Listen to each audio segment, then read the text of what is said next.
What's going on, guys? Welcome to Everything Always. My name's Michael Roman. Now, in the 2+ years we've been doing this here at the channel, there's been this thin gray area between the anonymous leaks that we cover and the news that we break in the Marvel Cinematic Universe. And right in the middle of that gray area is none other than Roger Wardell, the infamous anonymous leaker who has a name but no face attached. And in this case, he has a couple of Twitter accounts that have been spewing a ton of information, as is normal for him, months in advance. And when it comes to Roger Wardell, the reason that name is familiar, the reason we talk about him here at the channel, is this is the same guy who 5 months in advance of Avengers Endgame was nailing all of the details, and trust me, I really mean all of the details, from the Hail Hydra Cap scene to the recreation of the elevator, all the way over to Robert Redford's cameo, Fat Thor, and a whole ton of other stuff. Well, now he's back on his brand new account with a ton of new leaks, some of which are not surprising, one of which is totally shocking. We're going to break them down one by one in context of what we already know about Marvel Phase 4, look at the ones that sort of corroborate what we've been talking about for the last couple of months, and then examine some tweets by him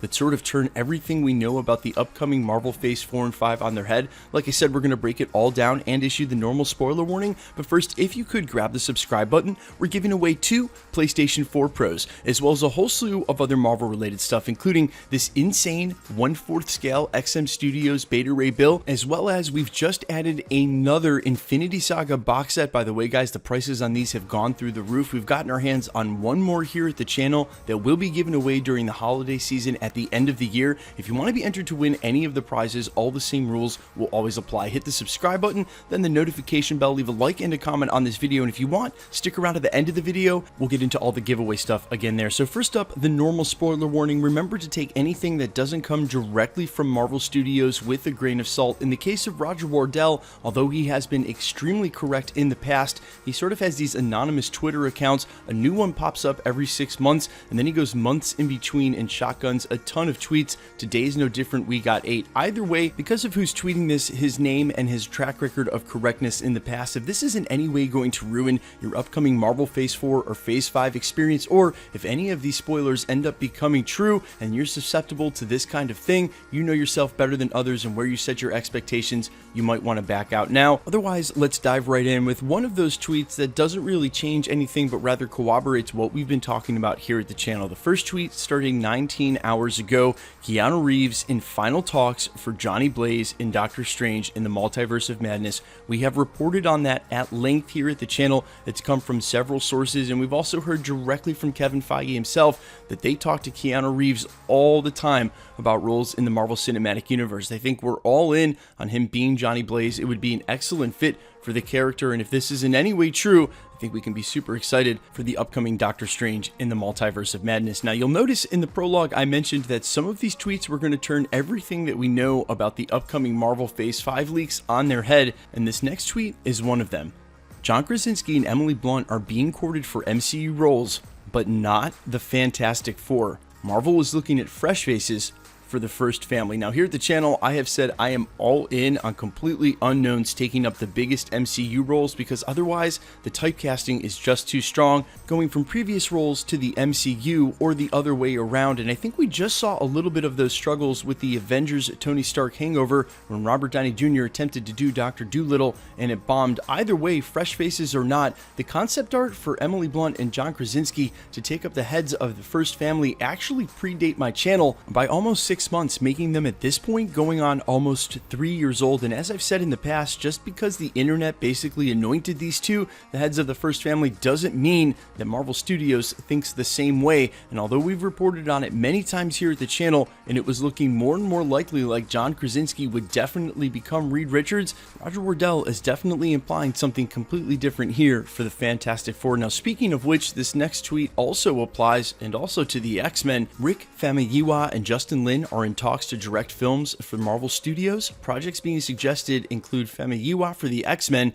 and Lin for the Fantastic Four. Now, there have not been any mentions of directors for either of these films outside of Ant-Man's director Peyton Reed throwing his own hat in the ring, saying he's always dreamed of directing the Fantastic Four, or perhaps John Krasinski doing one of those dual acting directing jobs on the first film. Either way, this is super interesting because it implies that these projects are moving through the annals of the earliest phases of pre-production and towards actually getting made. You'd find a director and or script first and then start working from there. So this is definitely exciting, and we've heard they've been taking pitches for some of these projects in the last 6 months. It could be the case that they finally settled on one and they're looking for a director now. Super exciting news. The next tweet goes on to say that the next new film announcements for Marvel Studios will not be accompanied by a release date or a release date window. Gee, what a surprise there. I have been saying that here at this channel the entire time. It is not a right, it is an absolute privilege that Marvel Studios even shares what's coming a couple years down the road,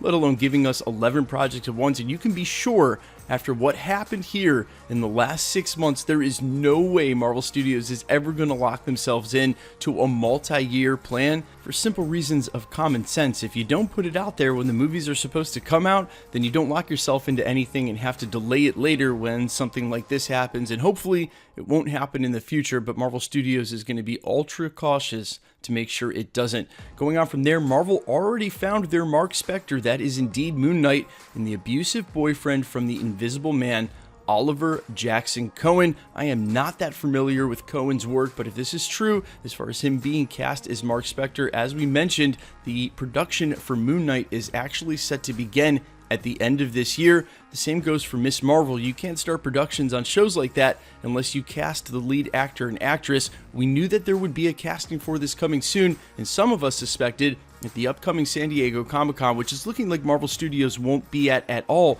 they were going to announce some of these castings in lieu of not having a huge slate reveal. We may have to wait for the upcoming, quote, Marvel Studios Con, if we still don't know if that's happening, by the way, the upcoming Studios Con, to find out who some of these actors and actresses will be, if they're going to reveal them at all. The next tweet is also very interesting. Sony once again got their way with Venom in Spider-Man 3. Eddie Brock will be back in New York investigating the death of Mysterio for the Eddie Brock report. Now, we've definitely had our laughs here at the channel poking a little fun at Sony, especially when they put none other than Michael Keaton's Adrian Toomes in the Morbius trailer, revealing that the two universes were linked. They couldn't even save that for the film. At the time, I said it's because they couldn't help themselves. Again, laughs at their expense. But the real trick for them was getting a crossover back into the MCU. Not a one-way ticket of Disney and Marvel Studios sending their MCU characters to Sony, but Sony getting an actual chance to get something like Eddie Brock's Venom, Morbius, or any of their characters into an MCU movie. And at the time they signed that recontract extension in the later parts of last year, my main point of conjecture was we had been reporting on Sony wanting to get Venom in a Spider-Man movie literally for over a year, since before Avengers Endgame. It was talked about forever. I think that was their main point of contention. At the time I said that was probably their one negotiating point. We all know the deal went through, so something must have happened on that front. That's why I am not shocked by this tweet at all, and I think I would have been more surprised if Sony hadn't found a way to get Venom in the next Spider-Man movie, at least in a cameo in a post-credit scene, because that's the only way they legitimize their Spider-Man verse without a Spider-Man. Now, this huge group of tweets ends with names being thrown around for Reed Richards include names like Lakeith Stanfield and Matthew Gray Gubler. And it is way too early for me to even think about anybody else as Reed Richards beyond John Krasinski. That's who I want in my heart. I feel like a lot of us have been looking at concept art for so long. We feel the same way. Either way, let me know all your thoughts about all these leaks. I feel like the Spider-Man one is the most shocking and non-shocking at the same time. Like I said, I fully suspected Eddie Brock to be showing up at some point in the MCU. John Krasinski and Emily Blunt, not for the Fantastic Four, but for MCU roles. That just seems a little bit weird. Mark Spector being cast, the Moon Knight character needed to have been cast sooner than later. That I'm not surprised about. Guys, let me know your thoughts about all of these down below. What's the most shocking to you? Which one didn't shock you at all? And who would you like to see as Reed Richards if, in fact, John Krasinski's not going to play the role? I am all ears, and quickly, let's get into the giveaway stuff before I let you go. We're still giving away 2 PlayStation 4 Pros, the next of which is at the 700,000 subscriber mark. All you have to do to be entered to win, hit the subscribe button, then hit the notification bell, leave a like and a comment on this video, and that'll automatically enter you to win all the rest of the prizes here at the channel, like this insane 1/4 scale XM Studios Beta Ray Bill. Now, if you're not familiar with collectibles, this is in no way an action figure.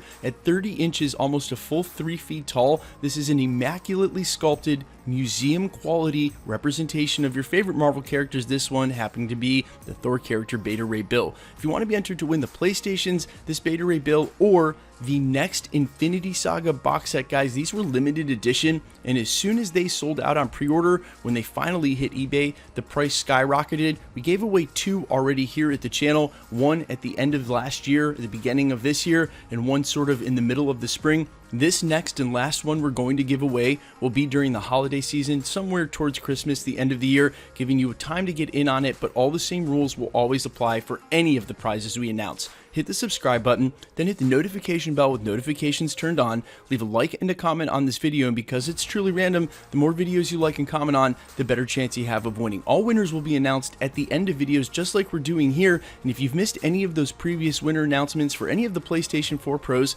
literally we've given away almost 10 this year already, or those 2 previous Infinity box set winners, all you have to do, scroll back through the channel, look for the winner announcement and the sub count in the title. They're easy to find. Scroll to the end. My name's Michael Roman. This is Everything Always, guys. Thanks so much for checking out the channel, and stick around. We'll be posting again real soon.